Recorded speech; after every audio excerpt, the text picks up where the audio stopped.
It is now my great pleasure to introduce our guest today, Amanda Gonzalez, who is running for the Democratic nomination for Colorado's Secretary of State. Amanda serves as the Clerk and Recorder in Jefferson County, where she's the first Latina ever in the role. She previously served as the Executive Director of Colorado Common Cause, a nonpartisan organization committed to advancing good governance. During her tenure there, she played a pivotal role in formulating and advocating for policies that expanded ballot access, curtailed the influence of money in politics, created Colorado's independent redistricting commission, and ensured an accurate count in the 2020 census. Throughout her career, Amanda has held diverse roles, including policy analyst, staff attorney, small business CEO, nonprofit executive director, and Chicano Studies adjunct professor. She's the first in her family to go to college, holding degrees from Occidental College and the University of Denver Sturm College of Law. Amanda was elected by Jeffco voters to be Clerk and Recorder in November of 2022 and is finishing up her 4-year term. Her office conducts elections, runs the county's DMV, provides marriage licenses to couples and liquor licenses to businesses, and is the keeper of the county's public documents and processes all the passport applications. Now, Amanda's running for Secretary of State as one of the 2 Democrats who will all but certainly win the general election in November. Amanda Gonzalez, welcome to the Get More Smarter podcast. Thanks so much for having me. Good to see y'all. That's great to see you. Thanks for coming on. Besides what we just said in your intro there, can you tell us a little bit about yourself and your background or anything we might have missed? I mean, that was pretty extensive, but I am running for this role because it is the work that I have been doing, right? I have built my entire career around defending democracy, writing the laws, building the systems, running elections, and bringing power to the people. And so I'm so excited to be here. I love my current role, and I'm really looking forward to the opportunity to protect the right to vote for all of Colorado. And we'll start with a question that we've asked all of our guests, especially, well, not the Republican ones. We don't have a lot of those. Why are you a Democrat? At some point in your life, you decided you were a Democrat, not a Republican. What drove that decision, you think? Yeah, so I have this really fun campaign video that actually features my dad. He is somebody who voted for Trump 3 times. I am the only Democrat in my family. Thanksgiving is a really good time at the Gonzalez household. Recommended. You should come on by. And so, I have always had a very intense sense of fairness that I actually think I did get from my parents. And so why am I a Democrat? I've always been a Democrat, but why am I a Democrat today? I think it's around this democracy stuff. I believe democracy is how we protect and build what we love, whether that's my neighbors being able to afford their housing and their health care at the same time, or my nephews being able to go to safe schools, right? Like, I believe in democracy wholeheartedly, and I believe that government should help ordinary people to thrive, to, live their best lives, not just to protect the wealthy and powerful. And, Democrats are the party that are doing that right now. And so I am proud to serve and fight alongside other Democratic leaders, but a lot of my career has been in a really nonpartisan space. It is so funny because, especially coming out of Common Cause, when I was running for clerk, I'd be having these conversations with people, and folks would say like, "Oh, but I'm a Republican. We probably don't see things the same way." And I'd be like, "Well, you should vote anyway." And my campaign manager was like, "No, different hat on today. We are trying to win an election." But, I really do believe in participation by everyone. And I think that Democrats are the ones that are the party to do that right now. So we're, as you probably know, Lakewood, Colorado-based podcast. So you've been our Clerk and Recorder for the last 4 years. Can you tell us the thing you're most proud of that you did in office during that time? Yeah, this one, hands down, one of the highlights of my career. So when I was elected in 2022, I found out that in that election, despite the fact that Jefferson County, one of the largest counties, has one of the largest jails, conservatively probably 800 eligible voters in a county jail at any given time. And in that election, only 3 people actually voted from the jail. And so I went to our sheriff after I was elected and said, hey, this is a civil rights issue. Let me put a vote center in your jail. And she was not excited about that. She was actually the only sheriff who testified against the bill in both committees. And so we did. We had to go pass a law. I worked with advocates from Common Cause, from CCJRC, and Colorado became the first state in the country to require in-person voting in every single county jail. And Hmm. thousands more people got their ballot than ever had before. To our sheriff's credit, she actually let local media in to come talk to voters when we had in-person voting for the first time. And there was a voter, he's a 29-year-old Latino guy. He said he had never voted in his life. He wasn't sure he was eligible, but because we were there, he came downstairs and he said it was one of the top 5 experiences of his life and that it made him feel like he mattered. And he absolutely does matter. All of our voters matter. And having a voice in this process is what this is all about. And so it was one of the highlights of my career and why I do this work, to make sure people's voices are actually heard.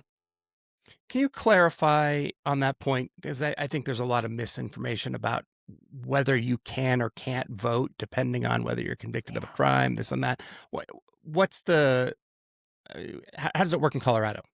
Yes, so always so excited to educate voters and make sure people have accurate information about elections. Um, So in Colorado, the only people who are not eligible to vote because of involvement with our criminal justice system are people who are currently serving a term of confinement for a felony conviction, right? Hmm. So in prison for a felony, basically, right? If you are on probation, you're eligible to vote. If you're on parole, you're eligible to vote. If you have finished your term, you are back in your community, you are eligible to vote. If you are waiting for your trial, right, which many people who are in a county jail, that's what's happening. They Right. haven't been convicted of anything yet. Or if you are serving time for a misdemeanor, you are eligible to vote, which is why the vast majority of people who are in a county jail are eligible to vote. But for all of our listeners who, are out in the world, maybe they've had a felony in the past, but they're done with that, they've served their time, they should absolutely know that they are eligible to vote and should have their voice heard in all of the upcoming elections. And all of our listeners who are in jail at the moment. Yes. I know how many of those there are. Uh, you could have just run for re-election as Jeffco clerk this year. What made you decide instead that Secretary of State was the race for you? Yeah. Yes. So I am not term limited. I love my job as the clerk and recorder in Jeffco. I love getting to stand up for voters every single day. And I love getting to serve our community. At the beginning in the biography, you mentioned that this job has a lot of other facets to it, right? I also oversee 5 motor vehicle offices. And I'm so proud to say that our motor vehicles offices actually have like a 4.8 star review on Google. Who reviews DMV offices, let alone positively? Right. Yeah. Um, right, but I have a staff of 115 folks, roughly a $20 million budget. This is an executive role. And it is also a pay cut to go from clerk and recorder to Secretary of State. But our democracy is on the line. Hmm. Right? It is. It feels like every day. I don't know about you all, right? But I open my phone and it's like, what fresh hell? What is the thing that we never thought was possible, right? The fact that we are dismantling the Voting Rights Act piece by piece is just insane. And this is the moment that we have to stand up for our democracy. And we really need an expert in this role, right? The next Secretary of State is going to oversee the 2028 presidential. That is not the time for on the job training. That is not the time for somebody who has never run an election before.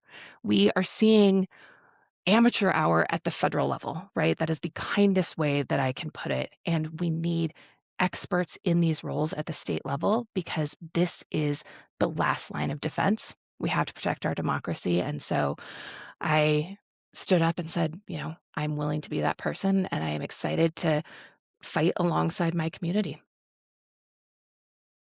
Are you at all worried that having this competitive primary might hurt the eventual nominee's chances in November, or do you think it helps sharpen up the eventual nominee to run against whoever the Republicans put forward? This question feels a little weird because, like I said at the top, like Democrats are kind of dominant these days, and especially with that. But like honestly, like SOS is one of those races that we kind of used to just lose by default. But what's your level of concern about the intensity of this primary affecting the outcome in the general? I love that people are paying more attention to this primary. In the last several years, we've seen the importance of election officials and the people in these roles.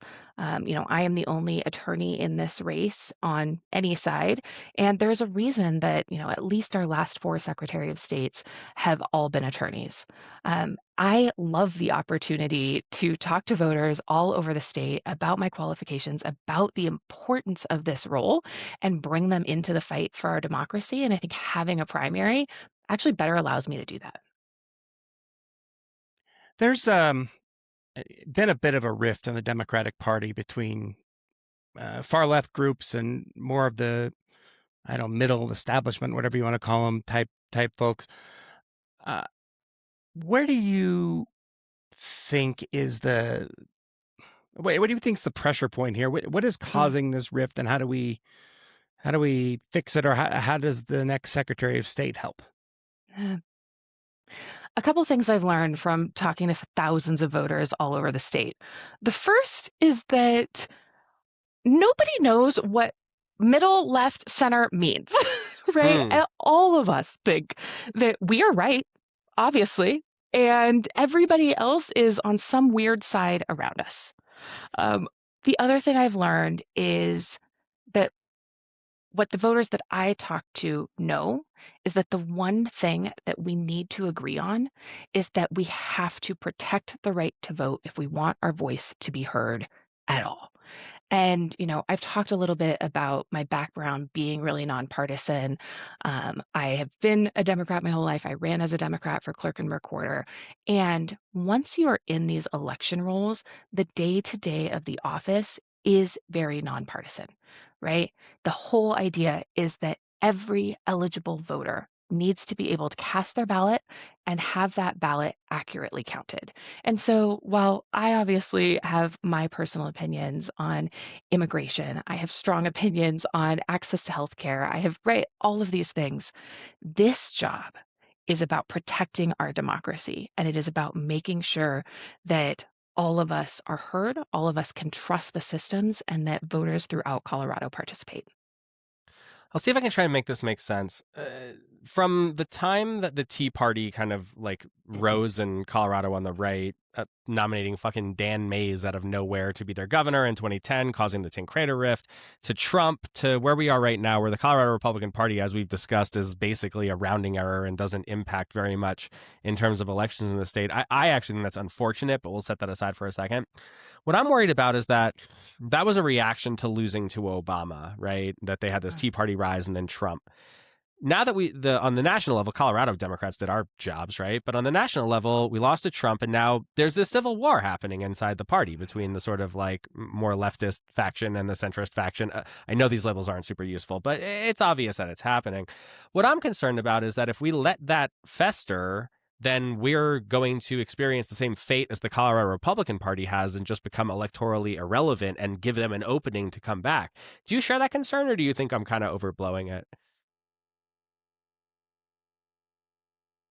I think there always has to be space to create dialogue. And what we're seeing, at least what I think I'm seeing with some of the headlines out of the Republican Party, is that there actually isn't a lot of space in that party to come together, to be heard, to have, there are sane Republicans, every part of our There are ballot. They're not currently in office, but I actually agree with Amanda. No, yeah. They right. do exist. They are not currently leaders of their party. And I will tell you, this is my regular pitch for people participating in our elections beyond voting, right? That we, every step of our process in ballot processing is done in bipartisan teams.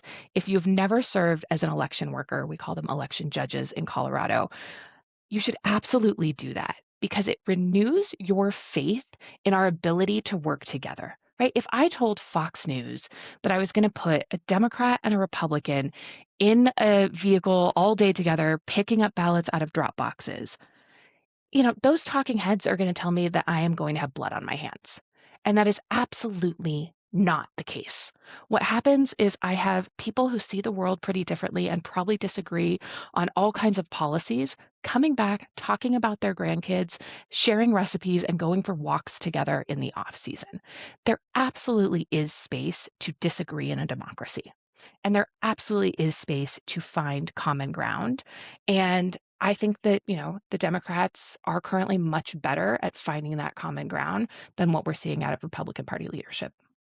I Why didn't do you? realize that Oh, go ahead. election judges are volunteering to pick up ballots. I wondered about that because there's less voting in Colorado at the polls now. What is that role of a judge? How has it changed? Yes.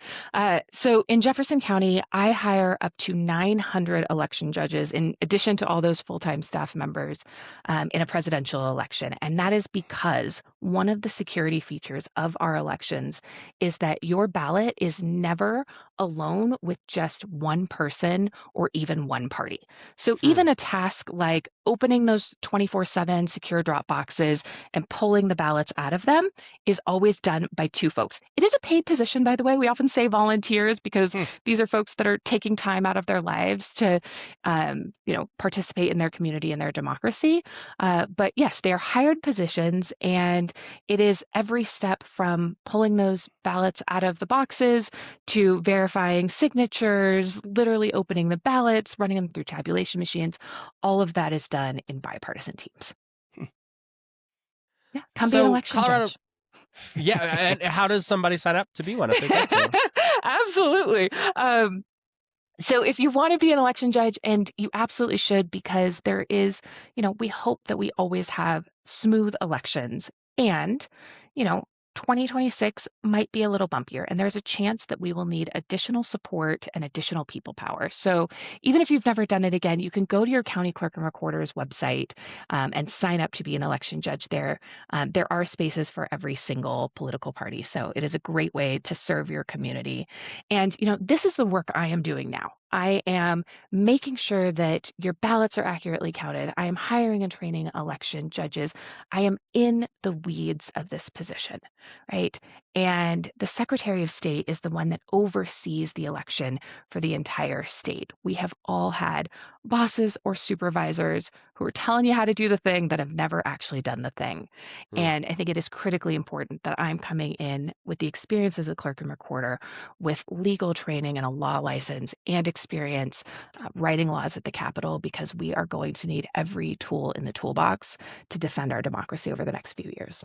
Well, since you mentioned that, I actually want to ask a question, and not to get into like conspiracy thinking or anything, but like there's a vibe among Democrats and progressives and liberals that they're going to try to cancel or interfere with or otherwise stop us from voting. I mean, the ideas range from not delivering our mail ballots so that we just don't get the opportunity to vote the way we have done so since 2014, to stationing ICE agents or other federal agents outside of drop boxes or polling places or anything like that.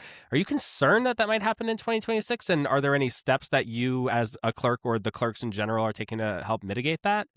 Absolutely. So our continuation of operation plans are more robust than they have ever been before. I spent 6 hours last Thursday with our bomb squad talking through, what does this look like? How can we best be prepared? How can we make sure that the public is safe, the staff is safe, and that elections continue in a way that continues to serve voters? Um, you know, 10 years ago, we would not be having this conversation, Right. right? The fact that we are talking about USPS going down, the fact that we are talking about federal agents at boxes is horrifying, right? And I don't blame voters for being scared.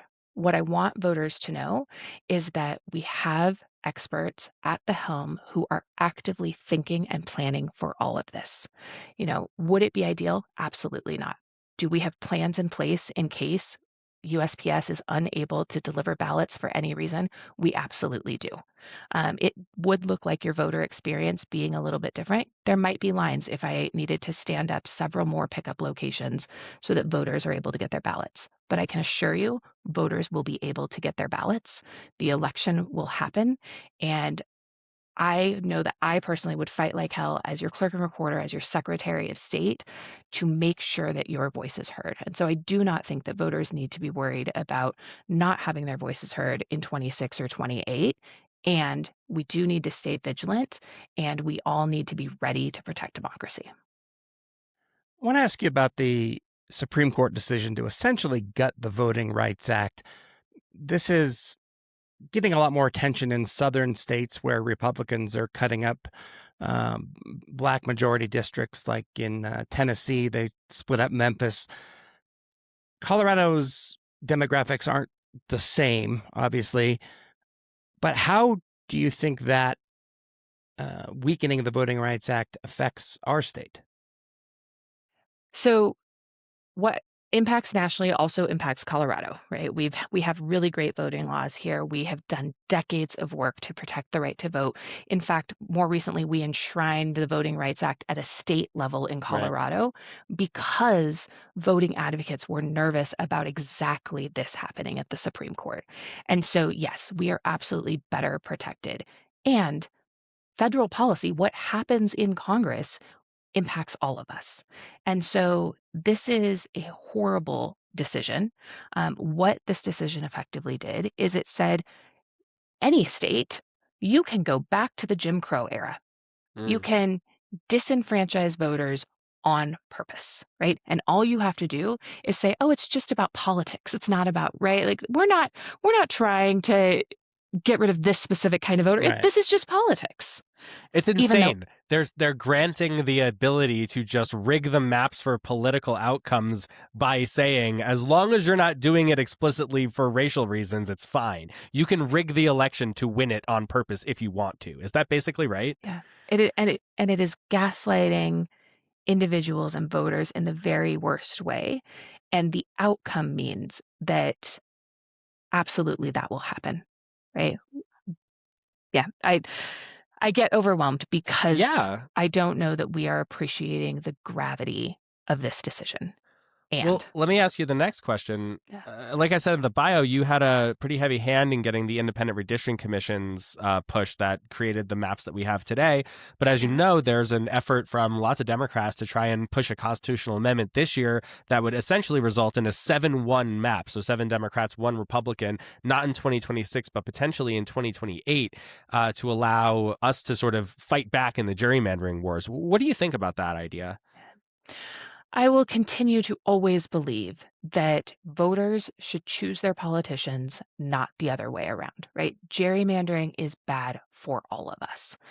And I'm thinking about gerrymandering, especially when it comes to Congress, in a holistic and national way, right? It cannot be the case that some places are playing fair and some places are cheating, because the result of that is that all of us have our voices diminished. I've also done a lot of work on national popular vote and the Electoral College, right? The Electoral College is a nightmare, and it serves to reduce the voices of everyday people.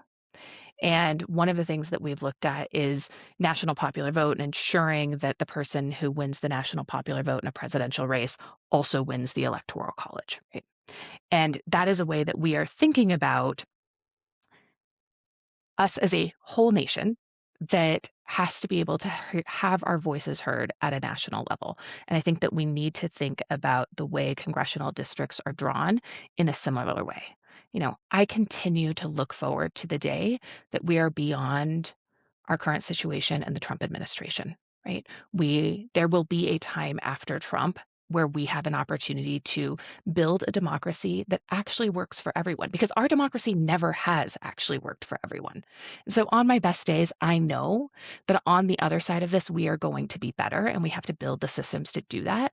And in the meantime, we have to be realistic about having our voices heard at a national level.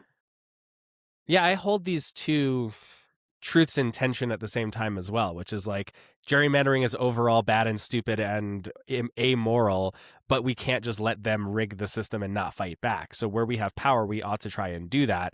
But does that just lead to sort of endless escalation in political warfare? Like, let's say Democrats take the House and Senate, like, and try it, and then we win the presidency and have a trifecta. Are we going to try and pack the Supreme Court?